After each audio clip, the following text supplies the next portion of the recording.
नमस्कार साथियों, एक बार फिर से मैं आप सभी का बहुत बहुत स्वागत करता हूं।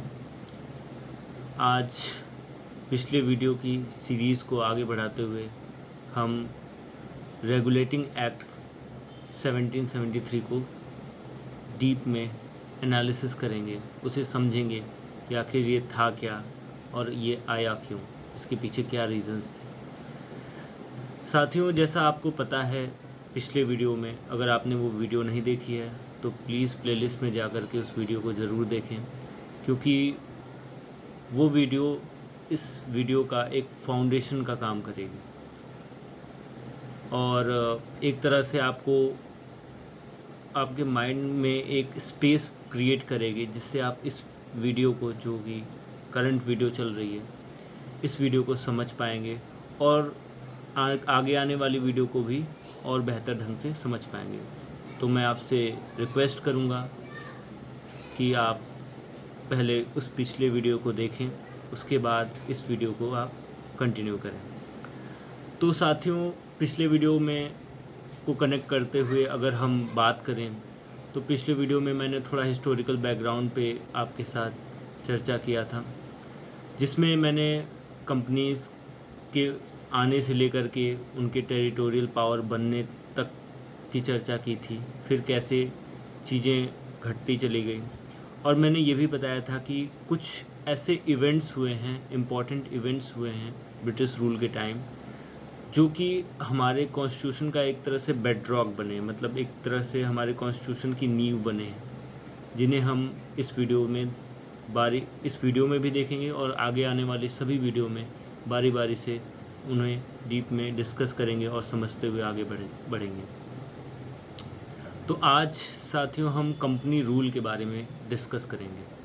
कंपनी रूल आपको पता ही है कि ईस्ट इंडिया कंपनी, जो कि ब्रिटिश गवर्नमेंट के द्वारा, स्पेशली उनके क्वीन एलिजाबेथ के द्वारा चार्टर दे करके उसे इंडिया में भेजा गया था, एक्सक्लूसिव ट्रेड को ध्यान में रखते हुए। मीन्स कोई और कंपनी क्या थी? कंपनी सिंपली एक ग्रुप ऑफ मर्चेंट थी, व्यापारियों का समूह था।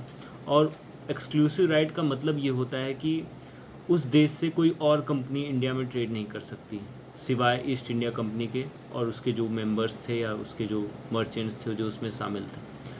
तो अब इसे कंपनी रूल बोला गया है। 1773 से लेकर के 1858 तक कंपनी रूल चला। मतलब वो कंपनी इंडिया में आई, उन्होंने क्या क्या काम किए, जो भी चीज़ें की वो हम आगे देखेंगे, लेकिन ये हिस्ट्री का पार्ट हो जाएगा। लेकिन अगर हम पॉलिटी के टर्म्स में देखें, पॉलिटी के नज़रिए से चीज़ों को समझने की कोशिश करें, तो उसमें एक तरीके से आप समझ सकते हैं कि कंपनी का रूल और देन क्राउन रूल, इन दो पार्ट में इसे डिवाइड किया गया ब्रिटिश रूल को, स्पेशली कंपनी रूल और क्राउन रूल। तो क्राउन रूल मैंने बताया था आपको कि 1858 से क्राउन रूल स्टार्ट होता है और वो टिल 1947 15 अगस्त तक चलता है, स्पेसिफिकली हमारे इंडिपेंडेंस तक। तो इस सीरीज़ में हम कंपनी रूल्स को डिस्कस करेंगे और कंपनी रूल्स के आने वाले सभी एक्ट्स को हम वीडियो बाय वीडियो डिस्कस करेंगे, समझेंगे। तो कंपनी रूल के अंडर में सबसे इम्पॉर्टेंट एक्ट आता है जो कि रेगुलेटिंग एक्ट आता है। तो ये रेगुलेटिंग एक्ट क्या होता है? मतलब एक तरह से किसी भी चीज़ को रेगुलेट करना, इसका मीनिंग ये हो सकता है। तो जैसे रेगुलेटर होता है, हम ऑन ऑफ करते हैं, फ़ैन का रेगुलेटर हो गया, आपके गैस सिलेंडर का रेगुलेटर हो गया। मीन्स रेगुलेटर का सीधा मतलब हम ये समझ सकते हैं कि किसी भी चीज़ को अपने सुविधा अनुसार हम ड्राइव कर सकें या किसी भी चीज़ को ऑपरेट कर सकें अपने comfort, as per hour comfort. तो सेम वे कंपनी को भी ब्रिटिश गवर्नमेंट ने अब थोड़ा सा रेगुलेट करना शुरू किया। आपको मैं एक छोटा सा आपके ही जीवन का उदाहरण देना चाहूँगा कि जैसे बच्चा छोटा होता है तो उसे काफ़ी लाड प्यार मिलता है, सब लोग उसे काफ़ी मतलब अप्रिशिएट करते हैं, उसकी छोटी छोटी बातों पर ध्यान नहीं देते या उस पर ज़्यादा डांटते नहीं उसे। लेकिन जैसे जैसे बच्चा धीरे धीरे बड़ा होता जाता है और फिर उसे घर के लोग डर, घर के लोगों में थोड़ा डर आ जाता है कि बच्चा कहीं बिगड़ न जाए या कहीं गलत संगति न पकड़ ले, तो घर के लोग भी उस पर थोड़ा ध्यान रखना शुरू करते हैं। तो सेम वे उससे आप रिलेट कर सकते हैं इसको भी, कि ब्रिटिश गवर्नमेंट को भी लगने लगा था कि कंपनी कुछ ज़्यादा उसमें करप्शन कुछ होने लगे थे, और भी कई कारण थे, कई हिस्टोरिकल फैक्टर्स थे। अगर हिस्ट्री की बात करें तो ये कहा जाता है कि 1770s के आसपास एक फैमिन आया था और कंपनी के रेवेन्यू में काफ़ी लॉस हुआ था। तो कंपनी ने अपने गवर्नमेंट से कहा कि भैया हमारी कुछ मदद कीजिए। तो गवर्नमेंट ने कहा भाई मदद तो करेंगे, लेकिन उसके साथ कुछ शर्तें होगी, मतलब हम कुछ रेगुलेशन भी आप पे लगाएंगे। तो कंपनी ने भी उस चीज़ को एक्सेप्ट किया, और एक्सेप्ट क्यों ना करती, क्योंकि भाई ब्रिटिश गवर्नमेंट ने ही या क्राउन के अंडर में ही वो आए थे, तो उन्हें एक्सेप्ट करना ही था। तो अब कहानी बढ़ती है यहाँ से रेगुलेटिंग एक्ट। तो अब मुझे लगता है कि आप ये समझ पाए होंगे कि रेगुलेटिंग एक्ट आया क्यों। सबसे पहले हमें किसी चीज़ का कारण समझ में अगर आ जाता है, तो फिर हम आगे की कहानी हमें बहुत ही सरल तरीके से, बहुत ही आसान तरीके से हम समझ पाते हैं। तो अगर हम बात करें रेगुलेटिंग एक्ट 1773 की, तो ये एक तरह से पहला कदम था कि ब्रिटिश जो ईस्ट इंडिया कंपनी है, वो जो ट्रेड के पर्पस से आई थी, वो कैसे कैसे हमारे पॉलिटिकल अफेयर्स में अपना इन्वॉल्वमेंट बढ़ाना शुरू कर दिया था उसने। फिर उसके बाद उसने चीज़ों को एडमिनिस्ट्रेटिव पर्पस से भी डील करना शुरू कर दिया था। तो एक्चुअली ये चीज़ें हो रही थी, लेकिन ये अनऑफिशियल तरीके से हो रही थी। लेकिन जब कंपनी ने अपने गवर्नमेंट से हेल्प मांगी, तो गवर्नमेंट ने कहा भाई हम आप पे कुछ रेगुलेशन लगाएंगे, ऐसे ही आपको पैसे नहीं देंगे। अब आप उन पैसों का क्या करोगे क्या नहीं करोगे, हमें तो जाहिर सी बात है हमें उसका हिसाब किताब तो लेना पड़ेगा। तो ब्रिटिश गवर्नमेंट ने रेगुलेटिंग एक्ट के अंदर सबसे पहला कदम ये लिया कि उनके पॉलिटिकल और एडमिनिस्ट्रेटिव फंक्शंस को रिकग्नाइज़ किया। रिकग्नाइज़ का मतलब जो वो करते आ रहे थे उनको एक तरह से उन पे अपना मुहर लगा दी कि भाई हाँ, कंपनी जो है वो पॉलिटिकल और एडमिनिस्ट्रेटिव फंक्शन भी कर रही है इंडिया में। तो सबसे पहला ये स्टेप था इस चीज़ को रिकग्नाइज़ करना। सेकंड पॉइंट इसमें आता है कि जो कंपनी का जो कंट्रोल है वो अब धीरे धीरे ब्रिटिश गवर्नमेंट के हाथों में जाने लगा। लेकिन ऐसा नहीं था कि ब्रिटिश गवर्नमेंट ने पूरी तरह से कंपनी को कंट्रोल कर लिया था, लेकिन हाँ ये है कि पार्शली अब ब्रिटिश गवर्नमेंट भी ईस्ट इंडिया कंपनी के साथ इन्वॉल्व हो रही थी उनके अफेयर्स में, कि वो कैसे पॉलिटिकल अफेयर्स कर रहे हैं, क्या चीज़ें आगे बढ़ रही हैं क्या नहीं है, उनकी सबकी इन्फॉर्मेशन वो भी अब कलेक्ट किया करते थे। तो इसमें एक इम्पॉर्टेंट पॉइंट है कि यहाँ से इस एक्ट की एक बहुत इम्पॉर्टेंट बात यह है कि इस एक्ट में एक तरह से सेंट्रलाइजेशन का फाउंडेशन इस्टेब्लिश किया गया। मतलब कि अब सेंट्रलाइज फाउंडेशन का मतलब क्या है, इसे हम समझते हैं कि जब ब्रिटिशर्स इंडिया में आए थे तो उनकी 3 प्रेसिडेंसीज बन चुकी थी।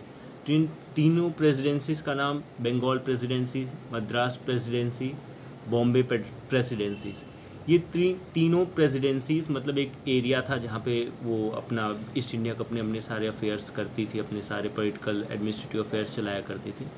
वो इंडिपेंडेंट थे, मतलब क्लास में अगर सारे स्टूडेंट हैं तो वो सारे इंडिपेंडेंट हैं, अपने अपने मार्क्स के लिए वो रिस्पॉन्सिबल हैं, जो वो एक्ट करेंगे उसके लिए रिस्पॉन्सिबल हैं। बट अगर आप इसको एग्जांपल से रिलेट करें कि क्लास में किसी एक को क्लास का मॉनिटर बना दिया जाता है, तो इन द सेम वे जो तीनों प्रेसिडेंसीज थी उनमें से बंगाल प्रेसिडेंसीज को मॉनिटर बना दिया गया कि भाई हाँ, तुम थोड़ा सा, तुम्हारा जो पावर है वो थोड़ी ज़्यादा होगी, बाकी और जो स्टूडेंट्स हैं वो तुम्हारे अंडर में होंगे, या तुम उनका ध्यान रखना क्या हो रहा है क्या नहीं हो रहा है, वो रिपोर्ट करेंगे डायरेक्ट हो सकता है ब्रिटिश गवर्नमेंट को।